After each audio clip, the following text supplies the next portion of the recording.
Praise the Lord. ஆண்டவரும் அருமை இரட்சகருமாகிய இயேசு கிறிஸ்துவின் நாமத்தில் நான் உங்களை வாழ்த்துகிறேன்.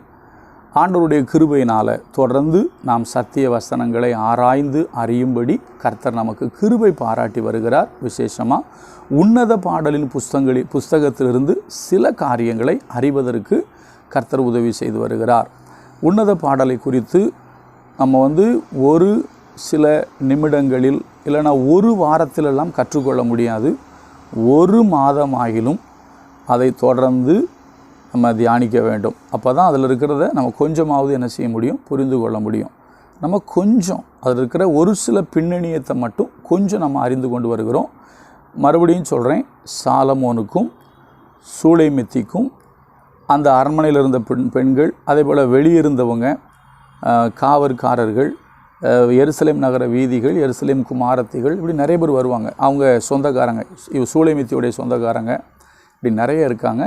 இதெல்லாம் நம்ம கொஞ்சம் கொஞ்சமாக பார்ப்போம். கர்த்தர் நமக்கு உதவி செய்வாராக. எல்லாவற்றையும் நம்ம 5 நிமிடங்களில் தியானித்து விட முடியாது. இல்லைனா ஒரு வாரம் 5 நிமிஷம் போட்டாலும் முடியாது. கிட்டத்தட்ட ஒரு மாதம் நம்ம ஒரு பைபிள் ஸ்டடி எடுத்தால் தான் அதை நம்ம தியானிக்க முடியும். சரியா? இப்போ இன்றைக்கி என்ன பார்க்க போகிறோம் அப்படின்னா, நல்லா கவனிங்க. நம்ம ஏற்கனவே பார்த்துட்டோம், அவருடைய நேசத்தை பார்த்தோம், அதான் வாயின் முத்தம் அப்படின்னு பார்த்தோம். அதே போல் அவருடைய நாமம், அது பரிமள தைலம். நேற்று கூட பார்த்தோம் அல்லவா, பரிமள தைலமாம் இயேசுவின் நாமம்னு பார்த்தோம். அப்போஸ்தலனாகிய பவுல் இந்த வார்த்தையை புதிய ஏற்பாட்டில் பயன்படுத்துவார். எப்படி பயன்படுத்துவார்னா, எங்களை கொண்டு எல்லா இடங்களிலேயும் அவரை அறிகிற அறிவின் வாசனையை வெளிப்படுத்துகிற தேவனுக்கு ஸ்தோத்திரம் அப்படிம்பார். உண்மைதான். அன்றைக்கி உலகம் முழுசும் இயேசு கிறிஸ்துவின் நாமம் மனம் வீசி கொண்டிருக்கிறது. அதுவும் பார்த்திங்க அப்படின்னா, ரட்சிக்கப்படுகிறவர்களுக்கு அது ஜீவ வாசனையாக இருக்குது, கெட்டு போகிற மக்களுக்கு அது மரண வாசனையாக இருக்குது. இயேசு அருமையான வாசனை உள்ளவர். சரியா? அடுத்தது என்ன போட்டிருக்குன்னா, நான் படிக்கிறேன். சாலமோன் 1:4 உன்னத பாட்டு 1:4. என்னை இழுத்து கொள்ளும், உமக்கு பின்னே ஓடி வருவோம். ராஜா என்னை தமது அறைகளில் அழைத்து கொண்டு வந்தார்.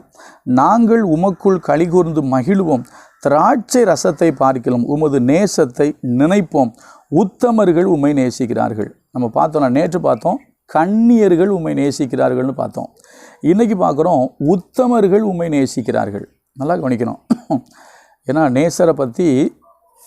நேசரை யார் நேசிப்பாங்கிறத மணவாட்டி சொல்கிறாப்புல, அதாவது சூளைமித்தி சொல்கிறாங்க. என்ன சொல்கிறாங்கன்னா, உம்மை கன்னியர்கள் உம்மை நேசிப்பார்கள், அதே போல் உத்தமர்கள் உம்மை என்ன செய்வாங்க, நேசிப்பார்கள் அப்படின்னு சொல்லிட்டு ஒரு சில வார்த்தை சொல்கிறாங்க. என்ன சொல்கிறாங்கன்னா, என்னை இழுத்துக்கொள்ளும், பின்னே என்ன செய்வோம், ஓடி வருவோம்.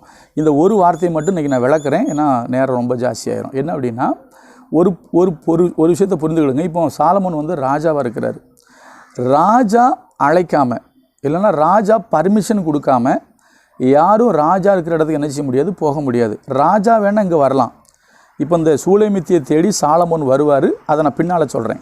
உங்களுக்கு தெரியும் அல்லவா, கதவை தட்டுகிற என் நேசருடைய சத்தத்தை கேட்டேன், அது அவர் வர்றது. இப்போது ராஜா கிட்ட நம்ம போனோம் அப்படின்னா, ராஜா இழுத்து கொள்ளாமல் இல்லைனா பர்மிஷன் கொடுக்காமல் யாரும் என்ன செய்ய முடியாது, போக முடியாது. இதுக்கு நீங்கள் அதாவது இஸ்ரவேல் சரித்திரத்தில் இருக்குது, எஸ்தர் சரித்திரத்தில் இருக்குது. அங்கே பார்த்தீங்கன்னா ராஜா அழைக்காமல் யாரும் உள்ளே என்ன செய்ய முடியாது, போக முடியாது. இல்லைன்னா ராஜா ஒரு பர்மிஷன் கொடுக்கணும் வர சொல்லி. இதை நீங்கள் 1 ராஜாக்களில் படித்தீங்கன்னா, அதில் சூளைமித்தி உள்ளே இவங்க பத்சேபால் உள்ளே வந்திருப்பாங்க. அப்போ நீங்கள் பார்த்தீங்கன்னா வெளியே இவர் நிற்பார். யாருன்னா நாத்தான் நிற்பார். அங்கே யாருன்னா நாத்தான் உள்ளே வருவார், பர்மிஷன் கொடுப்பாங்க. இது ராஜா கிட்ட போனோன்னா அதுக்கு ஒரு பிரமாணம் இருக்குது. அப்போ ராஜா இழுத்து கொள்ளாமல், ராஜா அழைக்காமல் யாரும் உள்ளே என்ன செய்ய முடியாது, போக முடியாது. அதே போல் தாங்க ஆண்டவர் நம்மளை இழுத்து கொள்ளாமல் நம்ம யாரும் ஆண்டவர்கிட்ட வரவே முடியாது. ஒரு மனுஷன் கர்த்தர் இழுத்து கொள்ளாமல் வர முடியாது. இதை தான் ஆண்டவரும் சொன்னார், என் பிதா ஒருவனை இழுத்து கொள்ளாவிட்டால் ஒருவனும் தானாக என்கிட்ட என்ன செய்ய மாட்டான், வரமாட்டான். பழைய ஏற்பாட்டிலையும் போட்டிருக்கு. என்ன போட்டிருக்குன்னா, அனாதி சிநேகத்தால் உன்னை சிநேகித்தேன், ஆதலால் காருண்யத்தினால உன்னை நான் இழுத்து கொண்டேன் அப்படின்னு சொன்னார். சரிங்களா? அப்போ ஆண்டவர் நம்மளை இழுத்து கொள்ளணும். இதைத்தான் இவங்க கேட்குறாங்க. என்னை இழுத்து கொள்ளும், உமக்கு பின்னே ஓடி வருவோம். இப்போ என்னை இழுத்துக்கிட்டால் நான் மட்டும்தான் ஓடி வருவேன். ஆனால் இவங்க சொல்கிறாங்க, என்னை இழுத்து கொள்ளும், உமக்கு பின்னே என்ன செய்வோம், ஓடி வருவோம். இதில் இன்னொரு அர்த்தம் சொல்கிறேன், உண்மையாகவே சொல்கிறேன். உண்மையாக ஒரு மனிதனை கர்த்தர் இழுத்து கொள்வாரே ஆனால் அவன் தான் மட்டுமல்ல, தன்னோடு கூட ஒரு பெருங்கூட்ட ஜனத்தை கர்த்தருக்காக அவன் ஆயத்தப்படுத்துவான்.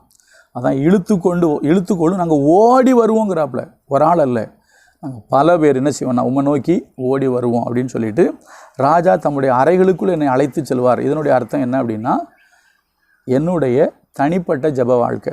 இயேசு கிறிஸ்து புதிய ஏற்பாட்டில் சொல்கிறார், உன்னுடைய அறை வீட்டை பூட்டி அந்தரங்கத்தில் இருக்கிற உன் பிதாவை நோக்கி என்ன பண்ணு, ஜெபம் பண்ணு. நம்ம எல்லாருக்கும் ஒரு தனிப்பட்ட ஜெப வாழ்க்கை ரொம்ப ரொம்ப அவசியம். இது வெளியே தெரியாது, வெளியே சொல்லணுங்கிற அவசியமும் இல்லை.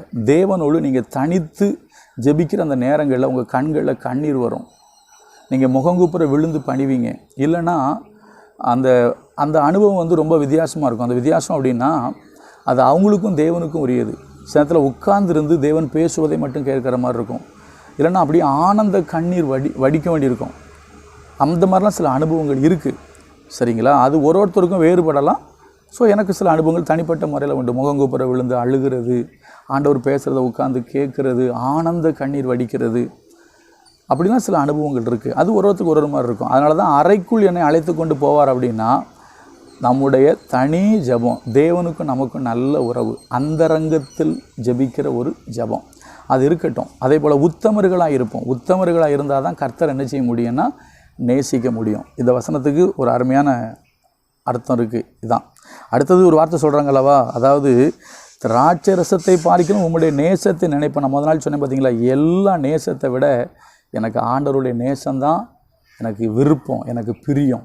அதற்கு ஈடு இணை இந்த உலகத்தில் எதுவுமே இல்லை. தொடர்ந்து தியானிப்போம். கர்த்தர் நமக்கு உதவி செய்வார். God bless you.